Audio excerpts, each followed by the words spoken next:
पश्चिम बंगाल एक ऐसा चुनावी राज्य बन गया है जहां लोग पैसे देकर वोट देने जा रहे हैं। अगर आपको मेरी बात पर यकीन नहीं हो रहा है तो तस्वीरें आप देखेंगे तो दंग रह जाएंगे। मुर्शिदाबाद, मालदा, पुरुलिया, झारग्राम, ये ऐसे जिले हैं, ये ऐसी जगहें हैं जहां पर इस वक्त सबसे बड़ी तादाद में लोग वोट देने के लिए दिल्ली, मुंबई, सूरत, चेन्नई, केरल से पहुंच रहे हैं। लोगों को डर है इस बात का कि अगर उन्होंने वोट नहीं दिया तो उनका नाम लिस्ट से कट जाएगा। यही वजह है कि बंगाल पहुंचने वाली ट्रेनों में बहुत भीड़ देखने को मिल रही है। ट्रेन में इतनी भीड़ है कि पांव रखने की जगह नहीं, स्टेशन पर इतनी भीड़ है कि इन्हें मैनेज करने में पुलिस के पसीने छूट रहे हैं। नई दिल्ली स्टेशन से बाकायदा स्पेशल ट्रेन चलाई जा रही है जिससे बड़ी तादाद में लोग पश्चिम बंगाल वापस लौट रहे हैं। मुंबई और सूरत में भी ऐसी ही संख्या दिखाई दे रही है। बंगाल जाने वाली ट्रेनों में भीड़ बढ़ती चली जा रही है और बंगाल जाने वाला हर शख्स जिसके चेहरे के आगे आप माइक लगा देंगे वो यही बोलेगा कि भाई हमें हमारे वोट कटने का डर है, हम वोट देने जा रहे हैं।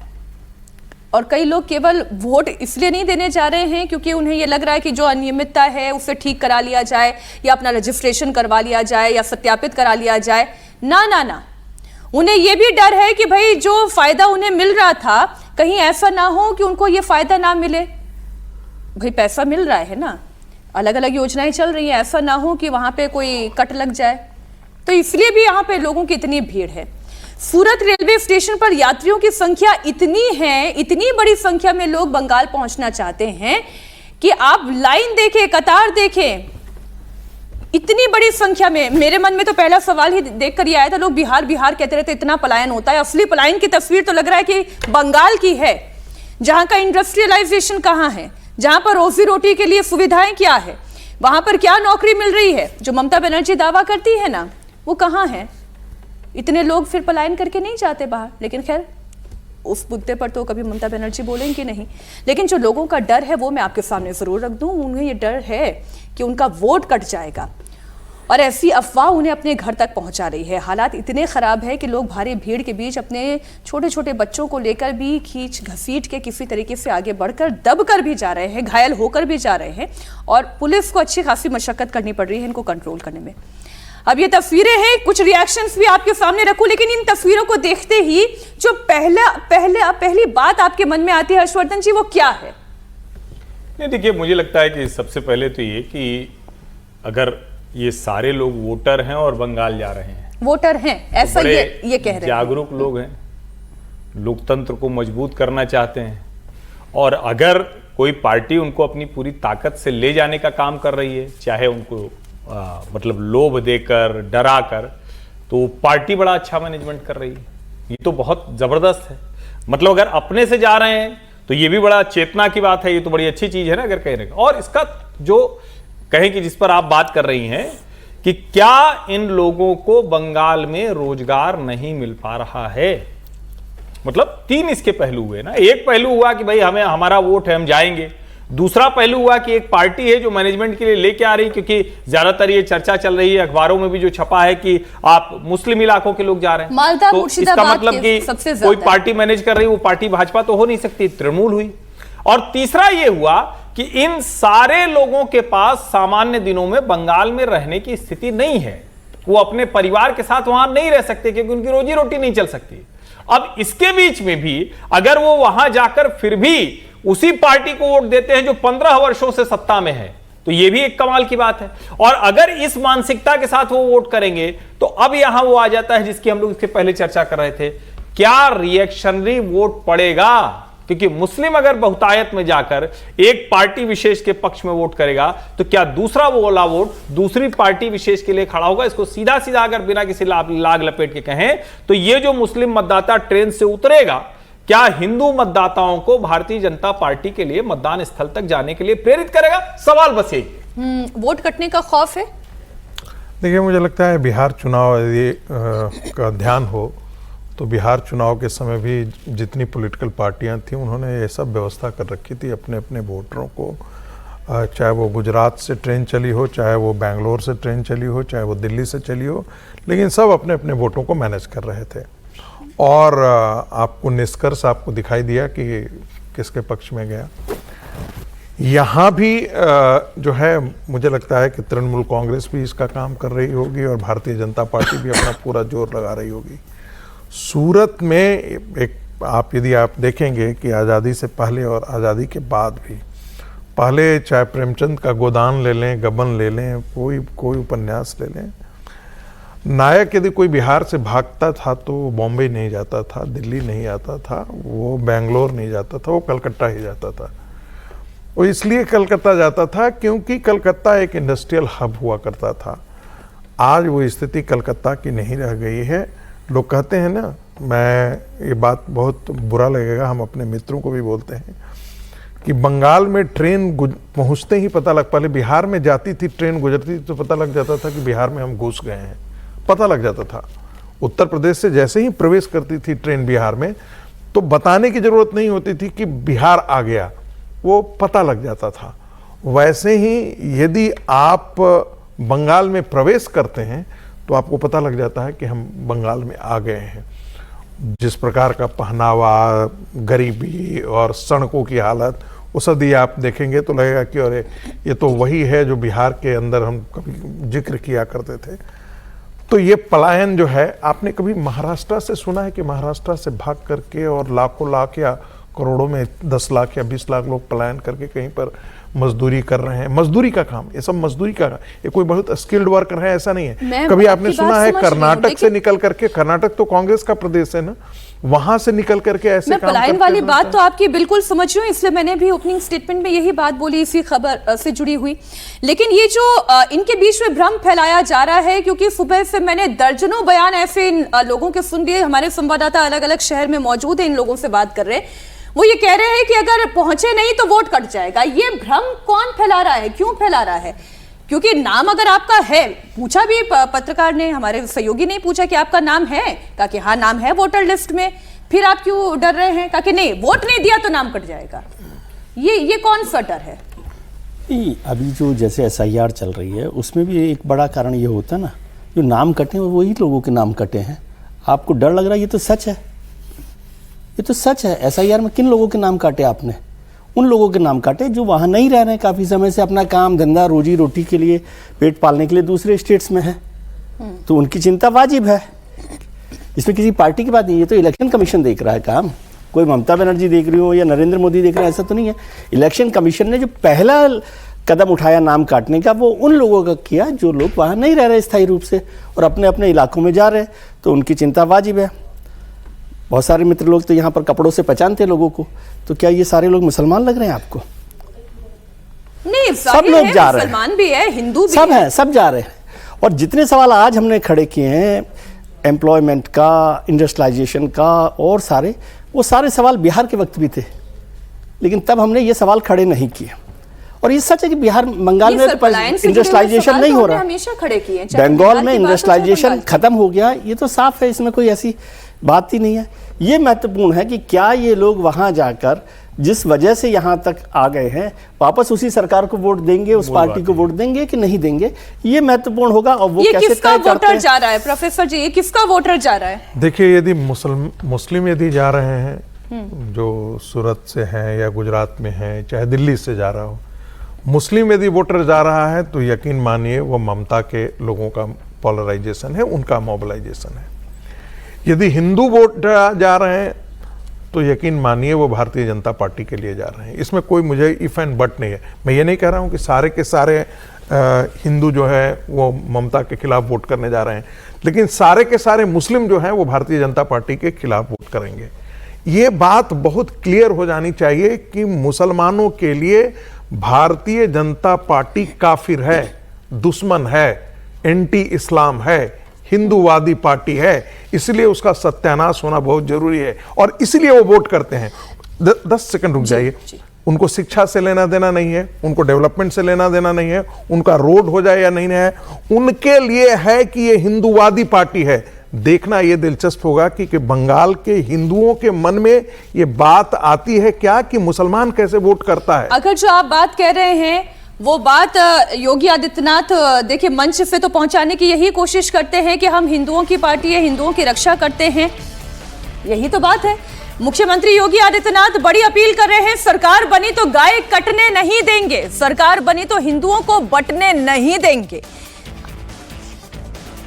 अब सबका आह्वान करूंगा, मैं तो आपसे कहूंगा, ये बंगाल की धरती है, भारत की संस्कृति की, भारत की आध्यात्मिक परंपरा की धरा। हमें इस बात को तय करना होगा, बंगाल की धरती पर गौ माता को कटने नहीं देंगे और बंगाल की धरा पर हिंदुओं को बंटने नहीं देंगे। तो जो बात योगी आदित्यनाथ कह रहे हैं, हिंदुओं को बंटने नहीं देंगे। अब यूपी बिहार में जो हिंदुओं के अंदर जाति विभाजन है, इस तरीके का विभाजन आपको पश्चिम बंगाल में नहीं दिखाई देगा। वहां अलग तरीके का हिंदुओं के वोटों में विभाजन होता है। हम उस पर करेंगे चर्चा, लेकिन पहले एक बार आप सुने मुख्यमंत्री योगी आदित्यनाथ ने क्या कहा। ना गाय कटने देंगे, ना हिंदुओं को बंटने देंगे। अब सबका आह्वान करूंगा, मैं तो आपसे कहूंगा, ये बंगाल की धरती है, भारत की संस्कृति की, भारत की आध्यात्मिक परंपरा की धरा। हमें इस बात को तय करना होगा, बंगाल की धरती पर गौ माता को कटने नहीं देंगे और बंगाल की धरा पर हिंदुओं को बंटने नहीं देंगे। तो हिंदू वोट के प्रबंधन का जो प्रयास इस वक्त भारतीय जनता पार्टी कर रही है, समीर जी आपका रिएक्शन पहले तो यही, जो अभी मुख्यमंत्री योगी आदित्यनाथ ने कहा कि हिंदुओं को बंटने नहीं देंगे। देखिए, मुझे लगता है कि योगी आदित्यनाथ ने जो बंगाल की जनता से, मतदाताओं से जो अपील किया, मुझे लगता है बंगाल के हर हिंदू को ये सुनना चाहिए। और जिस तरीके से योगी आदित्यनाथ ने उत्तर प्रदेश के अंदर 2017 से लेकर 2027 तक जिस तरीके से वहाँ पर एक अपराधियों को, सबको जो कहते हैं ना कि मिट्टी में मिला देना, लॉ एंड ऑर्डर को जिस तरीके से योगी आदित्यनाथ ने वहाँ सुधारा है, तो योगी आदित्यनाथ की अपील है कि भाई अगर हिंदू की सरकार आएगी, मतलब भारतीय जनता पार्टी की सरकार आएगी, तो जो लॉ एंड ऑर्डर हमने उत्तर प्रदेश के अंदर स्टेब्लिश किया वही बंगाल के अंदर हम करेंगे। और जो योगी जी ने कहा था कि मौलाना और माफिया झाड़ू लगाएंगे, एक बार भारतीय जनता पार्टी की सरकार बनने दो, वहाँ पर सारे मौलाना वहाँ पर झाड़ू लगाते नजर आएंगे, जो वसूली करते हैं, जो कटबंधी लेते हैं।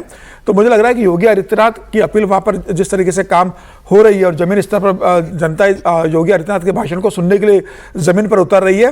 भारतीय जनता पार्टी के सबसे बड़े स्टार प्रचारक प्रधानमंत्री नरेंद्र मोदी के बाद अगर बंगाल के अंदर कोई है तो वो योगी आदित्यनाथ है। उनकी सब जगह से डिमांड आ रही है, पार्टी सब जगह भेजने की स्थिति में योगी आदित्यनाथ को नहीं है, लेकिन ऐसे जगह भी योगी आदित्यनाथ की मांग आ रही है जहां हिंदू वोटर्स कम है। मुर्शिदाबाद है, मालदा है, 24 परगना है, सब जगह कहा जा रहा है कि भाई भारतीय जनता पार्टी के कार्यकर्ता और उम्मीदवार कह रहे हैं कि योगी आदित्यनाथ की हमारे यहाँ पे रैली करवा दीजिए, पासा पलट जाएगा, हमारे इसके फेवर में जाएगा। जो वो कोशिश है कि हिंदुओं को ना बंटने दें, क्या ये हो पाएगा? मेरा सवाल तो ये है हर्षवर्धन जी, क्योंकि ये कोई जाति में बटा हुआ हिंदू तो है नहीं पश्चिम बंगाल का। नहीं, देखिए, असली लड़ाई तो यही है ना, अगर हिंदू नहीं बटेगा तो इसके दोनों मायने हैं, हिंदू उधर से बटकर इधर नहीं आएगा या इधर आकर नहीं बटेगा, दोनों सवाल है ना। क्योंकि वो तो अभी ममता बनर्जी के साथ बड़ी संख्या में वोट कर रहा है, तो वो हिस्सा अगर लौट कर आ जाए, जुड़ जाए, तब तो फिर भारतीय जनता पार्टी के लिए कोई मुश्किल होगी नहीं। वो कैसा हिंदू लौट कर आएगा? अगर आप कह रहे हैं कि टीएमसी से कटेगा तो बीजेपी के साथ क्यों जुड़ेगा?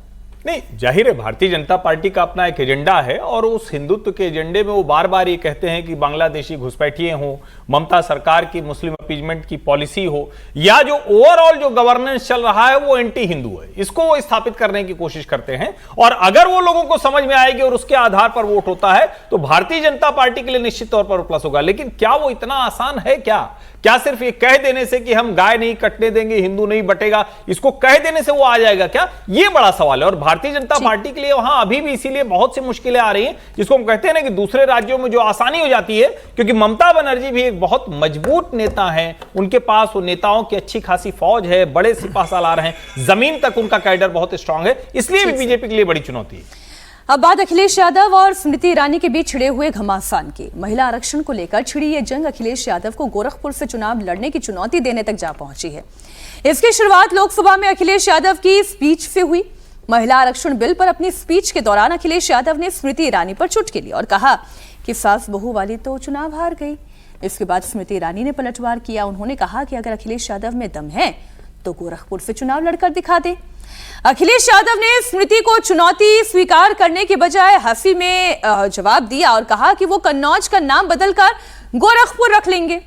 अखिलेश यादव ने क्या कहा, वो आप देखिए। स्मृति ईरानी कह रही कि आप जो है गोरखपुर से चुनाव लड़के दिखाएंगे। मैं अपने कन्नौज का नाम बदल दूंगा, गोरखपुर कर दूंगा।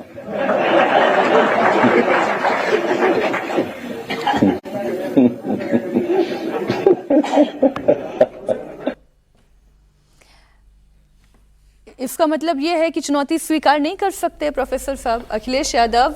नाम तो बदल सकते हैं कन्नौज का, गोरखपुर कर सकते हैं, लेकिन गोरखपुर में आकर वहां चुनाव नहीं लड़ सकते। देखिए, मुझे लगता है कि न वो गोरखपुर जाएं न वो कन्नौज जाएं, और कोई एक तीसरी जगह चुन ले जहां पर दोनों के बीच में, जो कई बार होता है ना हम लोग इलेक्शन में योगी आदित्यनाथ वर्सेस अखिलेश यादव। नहीं, अखिलेश यादव वर्सेस स्मृति ईरानी। अच्छा, जैसे होता है ना कोई प्रेसिडेंशियल डिबेट होता है ना, कई बार हम लोग देखते हैं इलेक्शन में, शिक्षकों के इलेक्शन में और स्टूडेंट के इलेक्शन में, यूनिवर्सिटीज में जरा प्रेसिडेंशियल डिबेट होता है, हर मुद्दे पर अपनी राय आधे घंटे। इलेक्शन कहाँ हो रहे हैं सर? देश भर में बंद हो गए। अखिलेश यादव की जमानत जब्त हो जाएगी स्मृति ईरानी के आगे। अखिलेश यादव के व्यक्तित्व में ऐसा कुछ भी नहीं है जो अट्रैक्ट कर सके। सिर्फ वो एक जाति का कार्ड खेलते हैं, मुसलमानों का कार्ड खेलते हैं, उनकी एक परिवार की एक जिसको कहते हैं ना, उनको एक धरोहर मिली है, यदि वो नहीं होती। और दूसरे क्या वो अटैक करता है? नहीं, मैं ब्रजभूषण के लिए मैं नहीं कह रहा हूं कि वो, मैं तो सिर्फ स्मृति दोनों की, लेकिन रोचक लड़ाई होगी। आप जो सजेस्ट कर रहे हैं मैं कि कह रहा किसी हूं न्यूट्रल ग्राउंड पर जाए। हिम्मत है तो अखिलेश, लेकिन सर तथ्य ये भी है कि अखिलेश यादव की पार्टी उत्तर प्रदेश की सबसे बड़ी पार्टी है लोकसभा सीटों। अभी तो हराया था भाजपा को। मैंने 2024 में यूपी हारने की वजह से 272 नहीं हो पाए। मैं इससे बिल्कुल इनकार नहीं कर रहा, मैं कहां इनकार कर रहा हूं, लेकिन सामाजिक समीकरण जो है उन्होंने बहुत अच्छे तरीके से साधा। मैं बात कर रहा हूं मेरिट की, दोनों के कैंडिडेचर के मेरिट की, तो उसमें स्मृति ईरानी उनसे कई गुना आगे है। इसलिए मैं कह रहा हूं कि भाई आप गोरखपुर मत जाइए, वो कन्नौज नहीं आती हैं, कोई एक तीसरा जगह चुन करके दोनों लड़ जाइए ना, एक बार चुनाव जरा ये भी हो जाए। व्यंग करना और व्यक्तिगत व्यंग करना, ये दोनों आ रहा है। नीतिगत विरोध कीजिए, सब अच्छी बात है, पर व्यक्तिगत टिप्पणी नीचे उतर करके करना बिल्कुल ठीक नहीं। एक बार दर्शकों को बता देते हैं ये मसला शुरू कहां से हुआ। 16 अप्रैल को ये मसला शुरू हुआ था जब महिला आरक्षण बिल पर अखिलेश यादव लोकसभा में अपनी बात रख रहे थे। उस वक्त उन्होंने बिल का विरोध करते करते स्मृति ईरानी पर पर्सनल अटैक किया था। 33% सीटें कौन सी होंगी? आप अगर सीट रिजर्व कर देंगे, कॉन्स्टिट्यूंसी रिजर्व हो जाएगी, तो अध्यक्ष महोदय महिलाओं के बीच ही कंपटीशन करा देंगे। अगर कॉन्स्टिट्यूंसी रिजर्व होंगी तो अध्यक्ष महोदय महिलाओं के बीच ही कंपटीशन हो जाएगा, क्योंकि वो अध्यक्ष महोदय वो माननीय सदस्य कह रहे हैं कि वो तो होना चाहिए। वो सास बहू वाली तो हार गई हैं आपकी।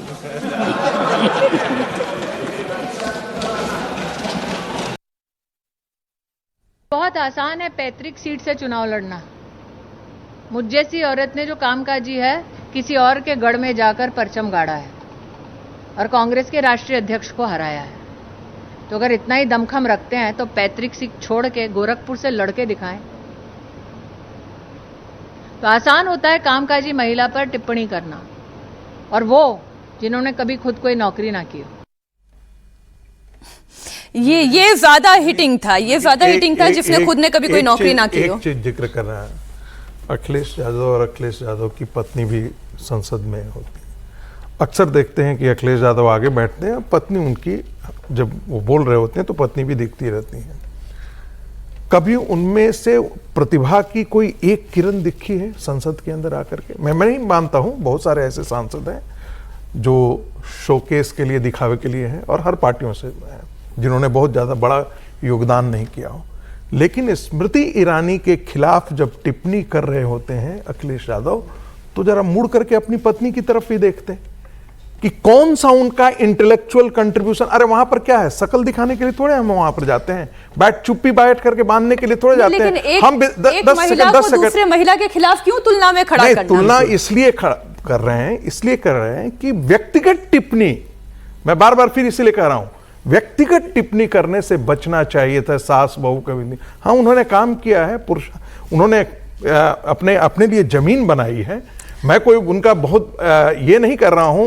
नहीं, वो देखिए, वो तो जनता जानती है कि भाई अमेठी जाकर चुनाव लड़ना, एक बार हारना और फिर वापस वहीं पर लड़ाई जीतना। डिंपल यादव का क्या कंट्रीब्यूशन है संसद में? इतने दिनों से जीत करके आ रही, एक्सेप्ट कि अखिलेश यादव की पत्नी है।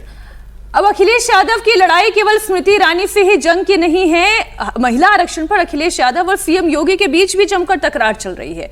3 दिन से दोनों के बीच जुबानी जंग चल रही है। लोकसभा में बिल गिरा तो योगी ने सभा पर सवाल उठाए। इसके बाद अखिलेश यादव ने योगी का पुराना वीडियो शेयर कर दिया। अब योगी ने अखिलेश समेत विपक्षी दलों पर करारा अटैक किया। योगी ने बिल गिरने की तुलना भरी सभा में द्रौपदी के चीरहरण से कर दी। जो दृश्य वास्तव में सदन के अंदर इंडी गठबंधन का रहा है, Congress, Samajwadi party, TMC, DMK का रहा है, यह पूरी तरीके से एक बार उस दृश्य की ओर ध्यान आकर्षित करता है जो भरी सभा में द्रौपदी का चीरहरण जैसा दृश्य था। किस प्रकार की टिप्पणी और गैर जिम्मेदाराना टिप्पणियां विपक्ष के द्वारा की गई और किस प्रकार का आचरण किया गया, यह किसी से छुपा हुआ नहीं है। वहीं अखिलेश यादव ने बीजेपी पर पलटवार किया। अखिलेश यादव ने बीजेपी की मंशा पर सवाल उठाया। उन्होंने कहा कि इस बिल में खोट है क्योंकि बीजेपी की नजर में सिर्फ वोट है। अब विजय जी, ये बयान जो है हम दर्शकों के सामने रखें, उससे पहले जल्दी से एक रिएक्शन ले लेते हैं। सवाल तो ये 2027 में महिला वोट किधर है? अब किसकी नजर कहां पर है, किस वोट को वो टारगेट कर रहा है, ये हम भी समझते हैं, लेकिन वो वोट बैंक है, वो वोट बैंक किसके साथ ज्यादा अभी तक एसोसिएट होता हुआ आया है? देखिए, देखें तो यदि राष्ट्रीय स्तर पर देखें तो प्रधानमंत्री जी के साथ सबसे ज़्यादा वोट महिलाओं का है और भारतीय जनता पार्टी के पास भी अभी सबसे बड़ा वोट है। लेकिन अभी ये हकीकत भी है, अभी जिसका हर्षी ने भी जिक्र किया कि पिछले चुनाव में अखिलेश जी ने सबसे बड़ी पार्टी के तौर पर निकल कर आई है वहाँ पर। मैं अखिलेश जी ने जो स्मृति जी पर टिप्पणी की उससे किसी भी तरह से सहमत नहीं। हमने कल भी इस पर चर्चा की थी कि निजी टिप्पणी इस तरह से करना सास बहू को लेकर, और वो ठीक बात नहीं, उचित बात नहीं है। और स्मृति जी अपने साथ चैलेंज नहीं कर रही है अखिलेश जी को, वो तो योगी जी के साथ कर रही है। गोरखपुर को स्मृति जी का इलाका तो है नहीं, तो स्मृति जी और ये सब ऐसे चलता रहता है। इसको हम लोग बहुत सीरियसली लेते हैं कि स्मृति जी कह रही हैं तो वो भी कह सकते हैं कि कन्नौज आ जाए कुछ लोग भारतीय जनता पार्टी के नेता। स्मृति जी की गोरखपुर सीट पर नजर हो कि मैं अगला चुनाव गोरखपुर से लड़ूं। हाँ, तो नहीं, वो अलग इशू है कि अभी तो वो तो पार्टी तय करेगी। इस पे एक लाइन सर, ये तो सही है कि स्मृति जी कोई अपने घर में तो लड़ी नहीं, यूपी उनका कोई इलाका है नहीं, लेकिन वो तो अमेठी चली गई तो गोरखपुर भी जा सकती है। बिल्कुल ठीक, कोई भी कहीं जा सकता है, उसमें कोई नहीं है। अखिलेश जी ने भी बहुत अलग अलग जगह से चुनाव लड़े। इनके कहने का मतलब है मुख्यमंत्री पद की इच्छा तो नहीं है गोरखपुर जाने की। सबसे सुरक्षित सीट है, अमेठी का डर लगा है, सुरक्षित सीट है ना।